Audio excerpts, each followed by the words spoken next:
சிவாஜி கணேசனோட 3வது படம் திரிசூலம்ங்கிறது. அந்த படத்துல என்னன்னா கோயில்ல அந்த இது வச்சிருப்பாங்களே சார், அம்மனோட. ஆமா ஆமா, திரிசூலம் சிவாஜி கணேசனோட ட்ரிபிள் ஆக்ஷனுக்கு அந்த படத்துல பாத்தீங்கன்னா 3 பேர் வந்து மேல் வாய்ஸ் யூஸ் பண்ணிருப்பாரு அந்த டைரக்டர். அப்பா சிவாஜி கணேசனுக்கு வந்து டி.எம். சௌந்தரராஜன், அப்புறம் துருன்னு இருக்கிற நம்ம கோகுல் மாதிரி துருன்னு இருக்கிற ஒரு விளையாட்டு பிள்ளையா இருக்கிற ஒரு சிவாஜி கணேசனுக்கு எஸ்.பி. பாலசுப்ரமணியம், இன்னொரு சிவாஜி கணேசனுக்கு எஸ் தாஸ்னு 3 பேரை யூஸ் பண்ணிருப்பாரு. அதாவது ஒவ்வொரு கேரக்டரும் வித்தியாசப்படுத்தி காமிக்கணுங்கிறதுல ரொம்ப எக்ஸ்ட்ராடனரியா அவர் செஞ்சிருப்பாரு. ஓகே, அப்போ அதை தான் நம்ம இங்க பார்க்க போறோம். திரிசூலம் அப்படிங்கிற டாபிக் நான் ஏன் இங்க எடுத்தேன்னா, அவர் ஃபுல்லி சார்ஜ், நம்மளுடைய பேட்டரி நமக்கு சார்ஜ் ஆயிடுச்சுன்னா நம்ம என்ன பண்றோம், திரும்ப எடுத்துட்டு போய் மொபைல் பேசுறதா இருந்தா சார்ஜ் இல்லைன்னா பேச முடியாது. திரும்ப நம்ம போய் அழகா கெட்டிங் கனெக்டட் சார்ஜ் போட்டு வச்சுட்டு அதுக்கப்புறமா தான் நம்ம பேசுறது. அதே மாதிரிதான் நம்ம வந்து பேசுறதுக்கு நம்ம வச்சிருக்கிற பேட்டரி, மொபைல் பேசுறதுக்கே இவ்வளவு சார்ஜஸ் தேவைப்படுது. அப்ப நம்ம வந்து சார்ஜ் பண்றோமா அப்படின்னு பாக்குறதுக்கு நமக்கு தேவையான 3 விஷயங்களை தான் நமக்கு பார்க்கணும். அடுத்த ஸ்லைட். முதல்ல ரிலேஷன்ஷிப், பெஸ்ட் ரிலேஷன்ஷிப் அப்படிங்கிறது பாத்தீங்கன்னா, talk like best friends, play like children, argue like husband and wife, protect each other like brother and sister. அந்த அன்புல வந்து, அதாவது உங்களுடைய நீங்க ஃபுல்லா சார்ஜ் ஆயிருக்கணும்னு நினைச்சீங்கன்னா அதுல முக்கியமான விஷயம் வந்து பெஸ்ட் ரிலேஷன்ஷிப். பெஸ்ட் ரிலேஷன்ஷிப் அப்படிங்கிறது எப்படி இருக்குன்னா, டாக்ஸ் லைக், அதாவது ஒருத்தருக்கு ஒருத்தர் பேசுறது, நண்பர்களாக பேசணும், அதுக்கு அடுத்தது குழந்தைகள் மாதிரி விளையாடணும், ஆர்கியூ பண்றதும் அதே மாதிரி சத்தம் போட்டு தான் ஆர்கியூ பண்ணணும்.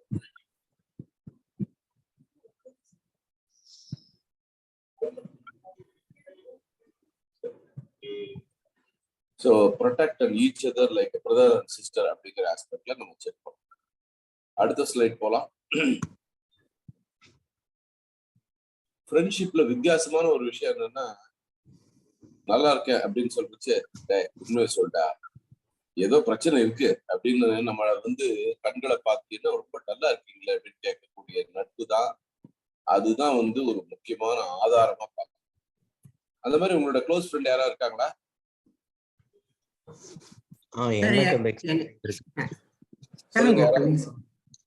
அந்த ஏதாவது ரொம்ப ஒரு கஷ்டமான சிச்சுவேஷன்ல மைண்ட்ல ஏதோ யோசிச்சுட்டு இருக்கிறப்ப திடீர்னு பார்த்தா அவன் ஃப்ரெண்ட் வந்து ஆட்டோமேட்டிக்கா போன் வருது, என்னடா என்னாச்சு அப்படின்ற மாதிரி ஒரு போன் வரும். அப்படியே அந்த ஒரு நிமிஷம் அப்படியே பயங்கர ஷாக் ஆகும் சார். நமக்கு நட்பு தான் வந்து ஆக்சுவலா இந்த மாதிரி சமயத்துல அவங்க கொடுக்குற எனர்ஜி லெவல் தான் திரும்ப நம்மள மீட் பண்ணும். உஷா மேடம்? எஸ் சார், எனக்கும் அது மாதிரி நிறைய ஃப்ரெண்ட்ஸுங்க இருக்காங்க. நீங்க சொல்ற மாதிரி கோகுல் சொல்ற மாதிரி சில நேரத்துல இந்த டெலிபத்தின்னு நினைக்கும் போது அந்த கால் வருது உண்டு சார். அந்த மாதிரி வந்து இருந்தாலும் பெஸ்ட் ஃப்ரெண்ட்ஸ் சில நேரத்துல பேசிக்கிறதுக்கு டைம் இருக்காது. ஜென்ஸ் மாதிரி இல்ல சார், லேடிஸ் எல்லாமே அவங்கவுங்க ஃபேமிலி எதுன்னு இருக்கும்போது இது பண்ண முடியாது. பட் என்னைக்கா ரொம்ப நாளா பேசலன்னா கூட அது பேசும்போது அந்த பழைய நினைவுகள் அதெல்லாம் பேசும்போது ரொம்ப சந்தோஷமா இருக்கும் சார். சோ நம்ம உறவுகளை வந்து நல்லபடியா பாத்துக்கணும் அப்படிங்கறத முதல் ஸ்லைடு நமக்கு சொல்லி தரக்கூடிய பாயிண்டா பாக்குறோம். அடுத்த ஸ்லைட் போலாம். எனக்கு கூட அந்த மாதிரி ஒரு அனுபவம் இருந்தது சார். சொல்லுங்க சார் வெங்கட்ராமன் சார். எனக்கு கூட ஒரு அனுபவம் இருந்தது, நேற்று நடந்தது சார். நேற்று போன் பண்ணணும் அப்படின்னு நினைச்சு அந்த நேரத்துல வேற ஒரு விஷயத்துக்காக அதை டைவர்ட் ஆகி போயிட்டேன். ஆனா அந்த போனை வச்சு அடுத்த ஒரு 3 நிமிஷத்துல அவனுக்கு பண்ணணும்னு நினைச்சவன் எனக்கு போன் பண்ணி, என்னடா எப்படிலாம் இருக்க, இந்த பக்கமே வரமாட்டேங்கிற அப்படின்னு கேட்கும்போது எனக்கு ரொம்ப ஆச்சரியமா இருந்துச்சு. அது ஒரு அருமையான ஒரு நிகழ்வு. அது இந்த தலைப்போட போகும்போது அந்த ரொம்ப நல்ல ஐடியான அந்த சைடு ரொம்ப ஆக்டா இருந்துச்சு. Thank you very much sir. Thank you sir, thank you. இப்ப பாருங்க, இப்பதான் அந்த திரிசூலமே வருது. ஓகே, நான் ஸ்லைடு சரியா இது பண்ணாம அனுப்பிச்சிருக்கேன். Next slide. உனது வாழ்க்கைக்கு ஒரு எல்லை அமைத்து வாழ். அதாவது நம்ம லைஃப்ல வந்து ஒரு பார்டர் கட்டி விளையாடணும். அதாவது இந்த பார்டருக்குள்ள நம்ம விளையாடலாம். ஆனா அந்த பார்டரையும் தாண்டி நம்ம போனோமே தவிர்த்து அடுத்தவங்களோட வாழ்க்கையை நம்ம வாழ முடியாதுங்கிறதா இந்த ஸ்லைட் நமக்கு சொல்லுது. சில பேர் என்ன பண்ணுவாங்க, ஓட்டிட்டு இது பண்ணிட்டே இருப்பாங்க, அடுத்தவங்க விஷயத்துல நிறைய மூக்க நுழைப்பாங்க. நீ எப்படி இருக்க, நீ எப்படி பண்ற அப்படின்ட்டு. சோ அந்த மாதிரிலாம் சொல்லாம நம்ம வாழ்க்கைய வாழ்வோம். நம்ம வாழ்க்கைய நம்ம வட்டத்தையும் தாண்டி நம்ம மேல போனோமே தவிர்த்து ஒத்துன்னு அடுத்தவங்க வீட்டுல போய் விழுந்துடக்கூடாது. அதுதான் இந்த ஸ்லைட் நமக்கு சொல்லுது. அடுத்த slide. The future belongs to those who learn more skills and combine them in creative ways. திறமைகளை வளர்த்துக்கொள்ள ஒரு முக்கியமான தருணத்துல நம்ம இருப்போம். திறமைகள் தான் நம்மளை வந்து எல்லாருமே ஈவனா இருந்தாங்கன்னா அவங்களுக்குள்ள ஏதாவது ஒரு டிஃபரன்ஸ் இருக்கும் இல்லையா?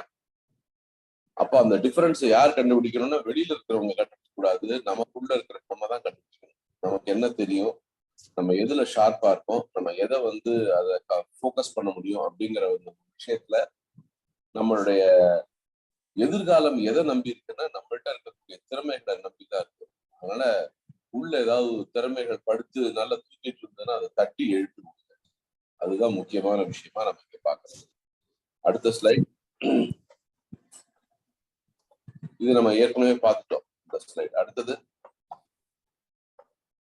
to give life a meaning, one must have a purpose larger than self. வாழ்க்கைக்கு ஒரு அர்த்தம் வேணும் அப்படின்னு நீங்க நினைச்சீங்கன்னா அந்த அர்த்தம் வந்து எப்படி இருக்கணும்னா உங்களை விட பெருசா இருக்கும். உங்க வாழ்க்கைக்கு நீங்க கொடுக்கக்கூடிய மதிப்பு உங்களை விட பெருசா இருக்கும். உதாரணமா இப்போ மகாத்மா காந்தி வாழ்ந்தாருன்னா, மகாத்மா காந்தி சும்மா வாழ்க்கைய அஹிம்சைங்கிற ஒரு ஆயுதத்தை எடுத்து நாட்டுக்கு சுதந்திரம் வாங்கி கொடுத்து ஒரு சிறந்த வாழ்க்கையை வாழ்ந்தார். அதனால நம்ம வாழறவங்க அந்த வாழ்க்கைக்கு பொருள் என்னங்கிறது தெரிஞ்சுட்டு வாழணும். சில பேர் வந்து ரொம்ப பணம் நிறைய வச்சிருப்பாங்க, ஆனா மூஞ்சில கடுகடுப்பு இருந்துட்டே இருக்கும், சந்தோஷமே இருக்காது. ஆனா சில பேர் எல்லாம் பாத்தீங்கன்னா ரொம்ப ஏழ்மையா தான் இருப்பாங்க. அதாவது வசதியில ஏழ்மையா இருப்பாங்க, ஆனா குணத்துல வந்து ரொம்ப பணக்காரங்களா இருப்பாங்க. அவங்க வந்து தன்னால முடிஞ்சது அடுத்தவங்களுக்கு என்ன செய்யணும் அப்படிங்கிற எண்ணத்தோட, அடுத்தவங்களை வந்து தூக்கி விடணும் அப்படிங்கிற எண்ணத்தோட இருப்பாங்க. சோ அந்த மாதிரி யார் இருப்பாங்கன்னா, இந்த குரூப்ல இருக்கிற வெங்கட்ராமன் சார் மாதிரி நிறைய ஆசிரியர்கள் இருக்காங்க இல்லையா? அவங்க எப்பவுமே பாத்தீங்கன்னா தனக்காக வாழாம அடுத்தவங்களுக்காக வாழணுங்கிற எண்ணத்தோட வாழணும். நந்தகுமார் சார், தேன்மொழி மேடம், இவங்கெல்லாம் வந்து நம்ம எல்லாருமே பண்றோம். இருந்தாலும் ஆஸ் எ டீச்சரா பாத்தீங்கன்னா அவங்க வந்து பசங்களை பார்த்து, பசங்க பேக்ரவுண்ட பார்த்து இந்த பையனுக்கு இந்த விஷயம் வந்தா இன்னும் நல்லா மேல வருவான், இதை அவனுக்கு சொல்லிக் கொடுப்போம் அப்படின்னு அவுட் ஆஃப் தி வே போய் சொல்லி கொடுக்குறாங்க பாருங்க. அவங்கதான் வந்து they are living extraordinary life. அதுதான் முக்கியமான விஷயமா இங்க பாக்குறோம். அடுத்த slide. There is nothing wrong with working on important individual milestones as long as you understand that they may not be the memories you treasure 25 years from now. இந்த Tom ராத் அப்படிங்கிறவர் தான் அந்த புத்தகத்தை எழுதினாருங்க. அவர் சொல்ற விஷயம் ரொம்ப இன்ட்ரெஸ்டிங்கா இருக்கு. அதாவது ஒரு ப்ராஜெக்டை நீங்க வந்து பண்றச்சு அந்த சமயத்துல பண்ணி ரொம்ப கஷ்டப்பட்டு திண்டாடி தெருப்பொறுக்கி எல்லாம் முடிச்சிருப்பீங்க. அது அந்த சுகத்தெல்லாம் அந்த கஷ்ட நஷ்டங்கள்லாம் அனுபவிச்சுட்டு அத ஒரு பிளாஷ்பேக்கா ஒரு 25 வருஷம் கழிச்சு சொல்றச்ச நீங்க சொல்றத கேட்கறதுக்கு கூட பாதி பேர் இருக்க மாட்டாங்க. ஆனா அது வந்து அவங்களுக்கு தேவையில்லாம இருக்கலாம், உங்களுக்கு அது தேவை. ஏன்னா நீங்க எவ்வளவு தூரம் அதை கஷ்டப்பட்டு வந்திருக்கீங்க அப்படிங்கிறத நீங்க அசை போடுறதுல தப்பு இல்லை அப்படிங்கிற ஒரு அருமையான கோட்.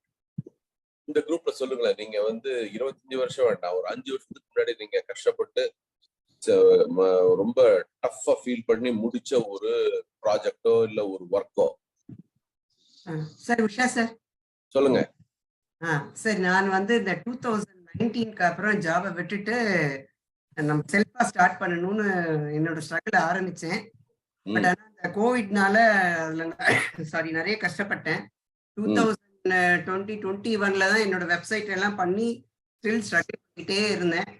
பட் இப்ப வந்து அந்த ஏற்கனவே நான் நிறைய கஷ்டப்பட்டு அந்த கம்பெனியோட ரிலேட்டட் எல்லாம் நான் நிறைய சேர்த்து வச்சு அந்த நாலேஜ் எல்லாம் அந்த ஃபார்மேட்ஸ் எல்லாத்தையும் சேர்த்து வச்சு இப்ப த்ரூ ஒரு நல்ல ஒரு ரிலேஷன்ஷிப் இருக்கிற அந்த இதுவும் எனக்கு கிடைச்சதுனால பப்புஜி அவங்களோட இது ரெஃபரன்ஸ் மூலமா எனக்கு ஒரு நல்ல, நான் ஆசைப்பட்ட மாதிரியான அந்த ஃபேக்டரி என்விரான்மெண்ட் எனக்கு கிடைச்சிருக்கு. ஸோ அவங்களால அவங்க வந்து அதை கேட்கும்போது என்னால உடனே அந்த நெக்ஸ்ட் டேவே என்னால அதை தர முடியுது. அவங்களும் அதை ஹாப்பியா சொல்லி அதை இம்ப்ளிமெண்ட் பண்ணிட்டு இருக்கேன் சார். இனிஷியலியே பண்ணிட்டு அந்த ஒரு இதை ஸ்டார்ட் பண்ணிட்டேன். அந்த விஷயத்துல வந்து எனக்கு ரொம்ப சந்தோஷமா இருக்கு சார். அதனால என்னோட இதுக்கு வந்து நானுமே உஷாவை அப்சர்வ் பண்றேன். ஆக்சுவலா உஷா வந்து ஒரு அவங்க சொல்ற மாதிரி அந்த ப்ராஜெக்ட் கிடைக்கிற வரைக்கும் அவங்க ஆக்சுவலா தப்பா எடுத்துக்காதீங்க, அவங்க கொஞ்சம் புலம்பிட்டு தான் இருந்தாங்க, என்னங்கன்னுட்டு. இப்ப நான் புலம்புறேன்ல அது மாதிரி. ஆனா அவங்களுக்கு ஒரு ஓப்பனிங் கிடைச்சதுக்கு அப்புறம் பாத்தீங்கன்னா உஷாவோட அந்த ஒரு என்ன சொல்றது, உஷாட்ட நல்ல டிரான்ஸ்ஃபர்மேஷன் தெரியுது. பிசினஸ் ஏதோ கிடைக்கலங்கிற அந்த ஆதங்கத்துல வருத்தத்துல பேசியிருப்பாங்க. இப்ப பாருங்க நான் எப்படி இருக்கேன் பாருங்க அப்படின்னு சொல்லிட்டு, நான் இங்க இருந்து ஆவழி போறேன், திருவள்ளூர் போறேன், காலையில 5:30 மணிக்கெல்லாம் எழுந்து போறேன் அப்படின்னு சொல்லிட்டு அதை ரொம்ப சந்தோஷமா சின்ன குழந்தை மாதிரி நம்ம அப்பா சொல்ற மாதிரி, அஞ்சலி பாப்பா சொல்ற மாதிரி அழகா சொல்றதுனாலதான் என்ன ஆகுதுன்னா ஷீ இஸ் என்ஜாயிங் இட் அப்படிங்கிறது தெரியுது. ஆனா நீங்க சொல்ற அந்த விஷயம் வந்து உங்க ஃபீலிங்ஸோட டிராவல் பண்றவங்க அத்தனை பேருமே வந்து நிச்சயமா லைக் பண்ணுவாங்க. அதுதான் உண்மைதான் சார். வேற யாராவது ரொம்ப டஃப்பான ஒரு சிச்சுவேஷன், அதெல்லாம் அப்படி பண்ணவங்க இப்படி அந்த காலத்துல அப்படின்னு ஆரம்பிச்சாங்கன்னாலே பாதி பேர் ஓடி போயிடுவாங்க. அதனாலதான் எல்லாம் ஓடி போயிடுறாங்க. ஓகே சரி, நெக்ஸ்ட் சொல்லுங்க. Good morning sir. Good morning. ஆக்சுவலா நாங்க வந்து ஒரு இன்னோவேட்டிவ் ப்ராஜெக்ட்டுக்காண்டி ரொம்ப பிளான் பண்ணிக்கிட்டே இருக்கோம் சார். இன்னோவேட்டிவ் ப்ராஜெக்ட் வந்து based on solar or based on battery அந்த மாதிரி வந்து பண்ணணும்ட்டு. இந்த வாட்டி வந்து hybrid solar wind and solar எனர்ஜினுடைய ஒரு பேட்டரி ஒன்று ரெடி பண்ணியிருக்கோம் சார். அதே மாதிரி சோலார் கார் ஒன்று ரெடி பண்ணியிருக்கோம், சோலார் பைசைக்கிள் ஒன்று ரெடி பண்ணியிருக்கோம், ஒரு பேட்டரி பைக் ஒன்று ரெடி பண்ணியிருக்கோம் சார். ஸோ இது வந்து ரொம்ப வருஷமா வந்து நாங்கள் பிளான் பண்ணிக்கிட்டே இருக்கோம். லாஸ்ட் இயர் வந்து ஒரு பாதி வரைக்கும் வந்துட்டு ஒர்க்கிங் மாடலா வர முடியல. டூயிங் இட் இந்த கோவிட் வந்து ஒரு 2 years பேக் ஆயிடுச்சு. இப்போ வந்து இந்த சக்சஸ்ஃபுல்லா இந்த 5 ப்ராஜெக்ட் வந்து இப்போ சக்சஸ்ஃபுல்லா ஒரு இன்னோவேட்டிவ் ப்ராஜெக்ட் வந்து கொண்டு வந்திருக்கோம். இட்ஸ் a ட்ரீம் ஃபார் 7-8 இயர்ஸா நாங்க பிளான் பண்ணிக்கிட்டே இருக்கோம். பட் திஸ் இயர் எல்லாமே வந்து சக்சஸ்ஃபுல்லா ரன்னிங் மாடலா கொண்டு வந்திருக்கோம். Very good sir, very good, extraordinary. Very pride and with all staff and students. ஏன்னா இது வந்து ஒரு 4-5 வருஷமா இருந்தாலும் இந்த வருஷத்துடைய ப்ராஜெக்ட் வந்து சக்சஸா ஃபீல் பண்ணாலும் the effort வந்து ஒரு 4-5 years வந்து we have been taking sir. Congratulations sir. Actually நீங்க you are giving credit to your staff. அதுவே பெரிய விஷயம். That shows your magnanimity. And ரெண்டாவது ஆரம்பிக்கிறச்சே இருந்தவங்க எல்லாருமே அந்த கடைசி வரைக்கும் இருப்பாங்கன்னு சொல்ல முடியாது. Some projects would have been started by somebody else probably. அவங்க வேற ஏதாவது ஒரு இடத்துக்கு டிரான்ஸ்ஃபர் ஆயிருப்பாங்க. இருந்தாலும் அந்த ப்ராஜெக்ட நல்லா முடிக்கிறச்சே திரும்ப அவங்கள நினைச்சு அவங்க சந்தோஷப்படுறாங்களா? That is something awesome. அதுதான் லைஃப். இதை பாக்குறச்ச எனக்கு சோமவள்ளியப்பன் வந்து அவர் ஆக்சுவலா பிஃபோர் ஹி பிகேம் என்டர்பிரனர் முதல்ல அவர் வந்து கேட்டரிங் தான் முடிச்சாராம். முடிச்சப்போ அவருக்கு வந்து போஸ்டிங் வந்து பாம்பேல ஒரு ஹோட்டல்ல கொடுத்தாங்க. அங்க பாம்பேல அவர் வந்து ஒரு பெரிய ஹோட்டல்ல போய் பார்க்க போறாரு. அதாவது he is going to meet the CEO. Lady பேர் போட்ட உடனே ரொம்ப இவர் வந்து அந்த ஏஜுக்கு உண்டான ஒரு என்ன சொல்றது இன்ஃபாக்சுவேஷன் ஃபீலிங்கோட ரொம்ப யங்கா இருப்பாங்களே, ஜாலியா இருக்கும் அப்படின்னு சொல்லிட்டு போய் பாக்கறச்சே பார்த்தா அவங்க வந்து கிட்டத்தட்ட ஒரு 50 வயசுல ஒரு லேடி உட்கார்ந்து இருக்கிறாங்க. கிட்டத்தட்ட அல்சைமர் டாக் மாதிரி she was barking all the people. அந்த மாதிரி சிச்சுவேஷன்ல போய் மாட்டிட்டாரு. அவங்க நிறைய பீங்கான் பிளேட்ஸ் யூஸ் பண்ணுவாங்க அந்த ஹோட்டல்ல. அது உடஞ்சிருச்சுன்னா அதை வந்து அப்படியே வந்து எடுத்து போடுறதெல்லாம் ரொம்ப கஷ்டமா இருந்துச்சு. ரொம்ப சத்தம் போட்டுட்டே இருப்பாங்க. இவர் போய் என்ன பண்ணாராம், அதை பார்த்த உடனே ஒரு மாதிரி ஆயிடுச்சு. ஏன்னா அவர் வந்து she is accusing the staff for not handling the pinggan plates in a proper way. இவர் எல்லாத்தையும் பாக்குறாரு. அப்புறம் அப்படியே ஒரு ஃப்ரீயா இருக்கிற சமயத்துல மேல எல்லாம் இருக்கிற அந்த குடோன்ல எல்லாம் போய் பாக்குறாரு. அங்கெல்லாம் போய் பார்த்தா நிறைய பீங்கான் பிளேட்ஸ் வச்சிருக்கிறாங்க.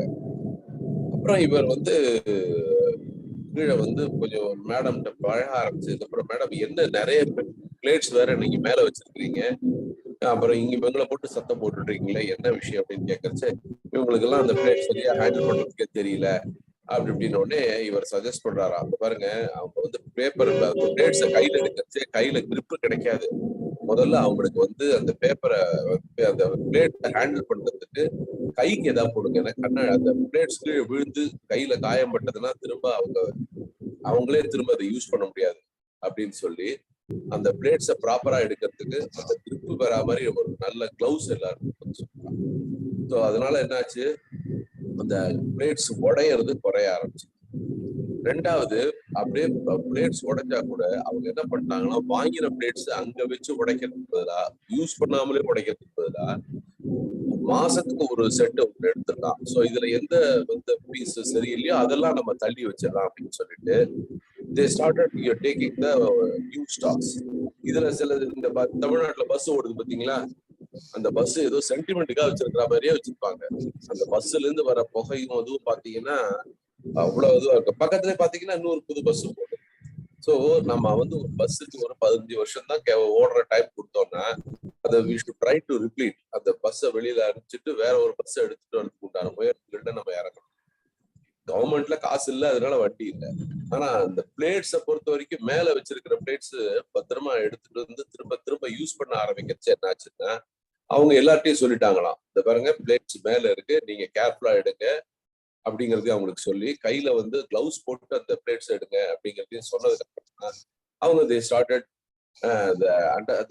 understood the problem. அப்புறம் அவங்க சரியா பண்ண ஆரம்பிச்சாங்க.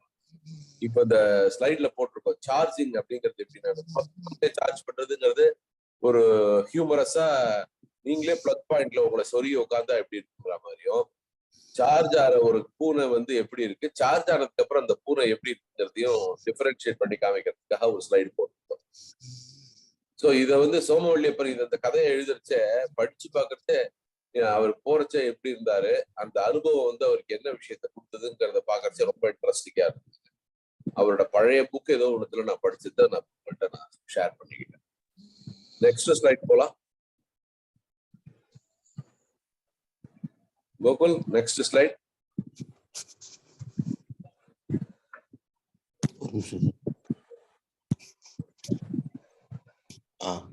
அடுத்தது இவர் தாங்க டாம் ராத். இவர் தான் இந்த புத்தகத்தை எழுதினார். Are you fully charged? ஏதாவது ஒரு வேலையை செய்யறதுக்கு முன்னாடி நான் இந்த வேலையை செய்ய போறேன் ஓகே அப்படிங்கிற மாதிரி இருக்கணுமே தவிர்த்து கவுண்டமணி செந்தில் கவுண்டமணி இது கிணத்துல தள்ளி விட்டா மாதிரி இருக்கக்கூடாது. ஸோ நம்ம என்ன பண்ணணும், அந்த வேலையை செய்யறதுக்கு முதல்ல நம்ம தேவையான முஸ்தீபுகளை எடுத்துக்கணும். உதாரணமா சமைக்க போறவங்கன்னா, உஷா மேடம் நாளைக்கு வந்து இன்னைக்கு சாம்பார் சாதம் பண்ண போறாங்கன்னா வீட்டுல வந்து லவங்கம் பட்டை அதெல்லாம் இருக்கா, அதுக்கப்புறம் போடுறதுக்கு சாம்பார் சாதத்துல போடுறதுக்கு காய்கறிகள்லாம் இருக்காங்கிறத முதல் நாளே எடுத்து பார்க்க ஆரம்பிச்சிட்டாங்கன்னா she is fully charged to prepare sambar சாதம்.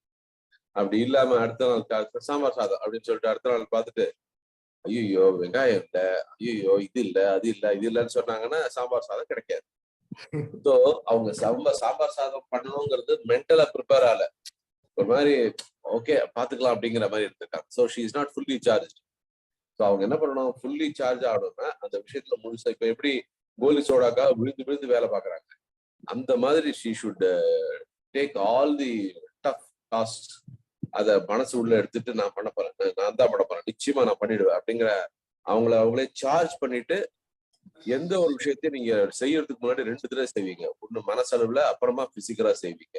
ஸோ மனசளவுல செய்யறச்சே அப்படியே இது இங்க வைக்கலாம் அதை வைக்கலாம் அப்படிங்கறதெல்லாம் கரெக்டா நீங்க ஒர்க் அவுட் பண்ணிட்டு அதை இம்ப்ளிமெண்ட் பண்ணீங்கன்னா உங்களுக்கு சக்சஸ் வரும். ஆனா பாதி சமயங்கள்ல என்ன ஆகுதுன்னா, நம்ம வந்து மனசளவுல அதை செய்யாமலே அந்த விஷயத்துல இறங்கறச்சேதான் we are landing in trouble, we are landing in failure. So நம்ம ஃபுல்லி சார்ஜ் அப்படிங்கிற ஒரு விஷயம் இங்க நமக்கு சொல்லக்கூடிய விஷயம் என்னன்னா, நம்ம வந்து நம்ம வாழற வாழ்க்கைக்கு ஒரு பொருள் வேணும், அடுத்தது நம்ம ஸ்கில்ல டெவலப் பண்ணணும், அப்புறம் நம்மளுடைய உறவுகள் இருக்காங்க பார்த்தீங்களா, அதுலயும் அதை வந்து ஸ்ட்ரென்தன் பண்ணிக்க வச்சுக்கணும். அவங்களோட உறவுகள்ங்கிறது இந்த இடத்துல நட்பு எல்லாமே சேர்ந்து இவங்களோட நம்ம இன்டாக்டா இருந்தோம்னா நம்ம போற ஜேர்னி வந்து ரொம்ப எக்ஸலண்டா அமையும் அப்படிங்கிறது தான் ஒரு முக்கியமான விஷயமா பாக்குறோம். அடுத்த ஸ்லைட்.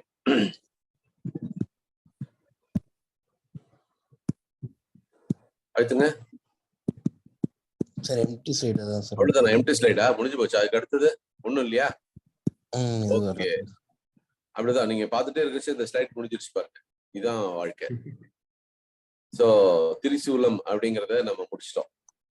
திரிசூலம்ங்கிற அந்த 3 பாயிண்ட் என்னன்னா, வாழ்க்கைக்கு தேவையான ஒரு காரணம், அதுக்கப்புறம் உங்களோட திறமைகள், அதுக்கு அடுத்தது வந்து உறவுகள். இந்த 3 விஷயத்தை தான் நீங்க வளர்க்கணும் அப்படிங்கறத நம்ம பார்த்தோம். So over to chairman for further proceedings. Friends, உங்களோட கொஸ்டின்ஸ் டவுட்ஸ் எதனால நீங்க கேட்கலாம். உங்களோட ஃபீட்பேக்ஸை ஷேர் பண்ண ஆரம்பிக்கலாம் ஃப்ரெண்ட்ஸ். உஷாக்கா ஸ்டார்ட் பண்ணுங்க. Thank you chairman sir. ரியலி ரொம்ப சந்தோஷமா இருந்தது. எனக்கு இந்த கடைசி ஹைலைட் ரொம்ப பிடிச்சிருந்தது. Before after Pune. நான் இப்ப அந்த மாதிரிதான் முன்னாடி வந்து சார் சொன்ன மாதிரி புலம்பிட்டே சார்ஜிங் பண்ணிக்கிட்டே இருந்தேன். இப்ப ஃபுல் சார்ஜ்ல அந்த பிரைட்டிங் மாதிரி பிஃபோர் ஆஃப்டர் இதுல இருக்கு சார். ஸோ ரியலி நீங்க சொல்ற மாதிரி ரிலேஷன்ஷிப் வந்து ரொம்ப முக்கியம். அது என்னோட வகையில வந்து நான் அதை மெயின்டைன் பண்ணிட்டு இருக்கேன். இன்னும் நான் அதை நல்லா என்ஹான்ஸ் பண்ணணும். நம்ம கம்ஃபர்ட் இதுலயே இட்டுட்டு பர்பஸே இல்லாம இருந்தோம் அப்படின்னு சொன்னா நம்ம எதுலையுமே வின் பண்ண முடியாது. ஸோ அந்த பர்பஸையோட நம்மளோட இதை ஒர்க் பண்ண ஆரம்பிச்சா சக்சஸ் ஆகும். எப்பயுமே நம்ம அப்துல் கலாம் சொன்ன மாதிரி சின்னதா நினைக்காம பெருசா நம்ம நினைச்சோம்னா அதை நோக்கி நம்ம பயணிச்சோம்னா நம்ம லைஃப் நல்லா இருக்கும்ன்றது ரொம்ப அழகா சொன்னீங்க sir. Thank you so much sir. Thank you. Thank you chairman. அடுத்து வெங்கட்ராமன் சார் இருக்காரா? சார் ரொம்ப அருமையா இருந்தது சார். அதாவது புள்ளி சார்ஜ் அப்படிங்கிறது நம்ம இங்க வந்து டர்போ சார்ஜ் அப்படின்னு சொல்லலாம். எப்படி ஆரம்பிச்சோடனே அதுக்குள்ள முடிஞ்சிருச்சா, எப்படி இப்படி முடிஞ்சிருச்சு அப்படிங்கிற ஒரு ஃபீலிங் இருந்தது சார். ரொம்ப நல்லா இருந்தது. அதை சொன்ன கருத்துக்களும் அதை போட்டிருந்த அந்த கடைசி படம் அது ஒரு பெரிய ரெஃபரன்ஸ் கொடுக்குதுன்னு நினைக்கிறேன் sir. Thank you very much sir. எங்களுடைய பழைய நினைவுகளையும் நம்ம புள்ளி சார்ஜ் ஆகிறதுக்கு ஒரு வாய்ப்பா இதை நம்ம கொடுத்ததுக்கு ரொம்ப thanks sir. Thank you sir. Thank you very much. Nandakumar sir. Sir வணக்கம் சார். சார் ரொம்ப நல்லா இருந்தது சார். அந்த ஃபுல்லி சார்ஜ் போது எனக்கு என்ன ஞாபகம் இருக்குதுன்னா, one should have a good preparation and wait for the opportunity. when this preparation and opportunity meets, that is the success.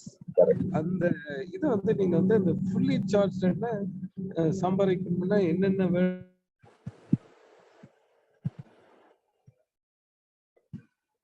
முடியும்ன்றத வந்து I was just correlating and linking it, sir. So ரொம்ப அருமையா இருக்கு sir.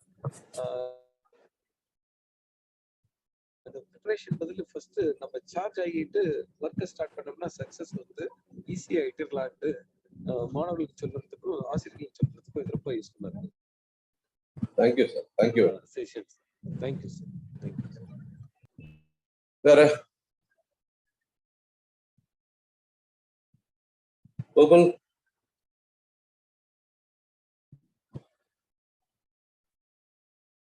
Gokul? Sorry sir, நான் மியூட்ல வச்சு பேசிட்டு இருக்கேன். Sorry. Okay, எனக்கு வந்து அந்த டைட்டிலே வந்து அந்த ஒரு இன்ஃபர்மேஷன் நிறைய இருந்துச்சு. பட் அந்த லாங் ஸ்டாண்டிங்கா நம்ம அந்த ஒரு விஷயம் நம்ம எப்படி அதை இடைவிடாம பண்றோம் அப்படிங்கிற ஒரு விஷயம் வந்து எனக்கு ரொம்ப ஒரு மோட்டிவேட்டிவா இருந்துச்சு சார். வாழ்த்துக்கள். தேங்க்யூ. Thank you sir. அனைவருக்கும் சோபக்கிறது தமிழ் புத்தாண்டு வாழ்த்துக்கள். Thank you sir. வாழ்த்துக்கள் sir. Thank you sir. Thank you sir. Thank you very much sir. All the best. I am leaving. Thank you. Bye. Thank you sir. Thank you sir. Thank you so much. Thank you sir. இனிய புத்தாண்டு நல்வாழ்த்துக்கள். Thank you.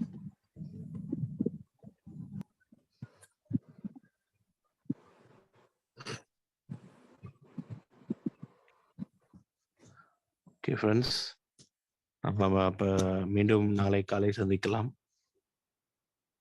Thank you. எல்லாருக்குமே happy Tamil new year. இனிய தமிழ் புத்தாண்டு வாழ்த்துக்கள். Thank you sir. Thank you. Thank you. Thank you Nandakumar sir.